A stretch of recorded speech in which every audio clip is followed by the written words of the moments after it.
warahmatullahi wabarakatuh.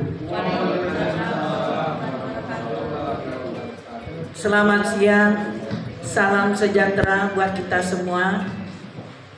Yang saya hormati Bapak Eko Heri Prianto, SPD, selaku penelaah atau preview PTS pada hari ini. Bapak dan Ibu guru atau para kepala sekolah sekota Pangkal Pinang yang saya banggakan. Dengan mengucapkan Bismillahirrahmanirrahim, pada kesempatan ini saya akan menyampaikan paparan PTS pada kegiatan seminar kita pada hari ini dengan judul meningkatkan profesionalisme pembelajaran melalui motivasi berkelanjutan 48 Pangkal Pinang, yang disampaikan oleh saya sendiri, Ibu Lismawati SPD, dengan alamat sekolahnya Jalan RE Martadinata nomor 170, Kelurahan Ampuy, Kecamatan Pangkal Balang. Latar belakang, hampir 50% guru di SD Negeri 48 masih kurang dalam meningkatkan profesionalisme dalam bekerja dan mengajar. Untuk meningkatkan profesionalisme pembelajaran guru dari segi dimensi tanggung jawab kepala sekolah sebagai leadership, motivator, supervisor, inovator, manajer, dan edukator. Tujuan penelitian untuk mengetahui dan menjelaskan tentang peran kepala sekolah dalam memberikan motivasi berkelanjutan untuk meningkatkan profesionalisme guru di SD Negeri 48 Pangkal Pinang. Manfaat pertama, bagi kepala sekolah dapat dijadikan acuan untuk mengetahui bagaimana peran kita sebagai kepala sekolah di sekolah tersebut. Kedua, dapat dijadikan sebagai dorongan bagi para guru untuk menjadi guru yang profesional. Ketiga, bagi peneliti dapat bermanfaat memberikan informasi yang aktual dalam mengembangkan diri sendiri serta mengetahui peranan kita sebagai kepala sekolah. Kajian pusaka ini adalah pengertian tentang profesional, kemudian profesionalisme dan profesionalisasi. Lanjut. Motivasi adalah pendorong atau keinginan untuk memberikan kebutuhan-kebutuhan yang dapat membuat seseorang lebih bersemangat.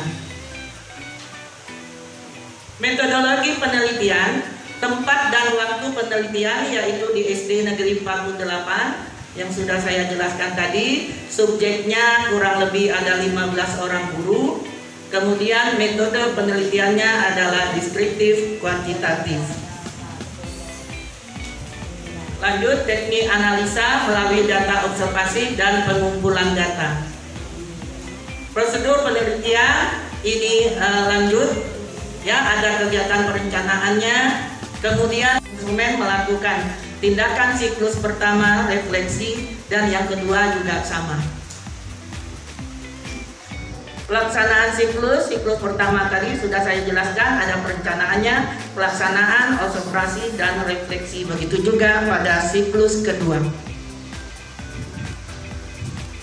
Ini adalah pengertian dari leader, supervisor, motivator. Ini lanjut, ini bisa kita baca juga mungkin di buku atau kita buka internet juga, itu bisa kita lihat semua.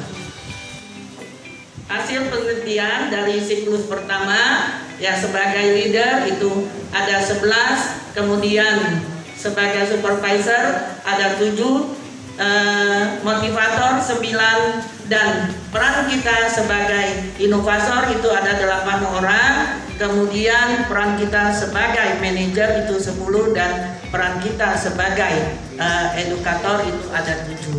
Jadi itu adalah persentasenya. Kemudian siklus keduanya ada peningkatan dari 15 orang guru itu. Nah, yang lebih saya tekankan ini adalah diagram batangnya. yang lebih saya tekankan adalah sebagai leader kita, sebagai pemimpin selalu harus memberi contoh yang baik. Bagaimana seorang guru itu harus bisa dikatakan profesional. Yang jelas pertama, guru sebelum mengajar harus mempersiapkan diri terlebih dahulu, harus membuat perencanaannya, pelaksanaannya, dan evaluasi.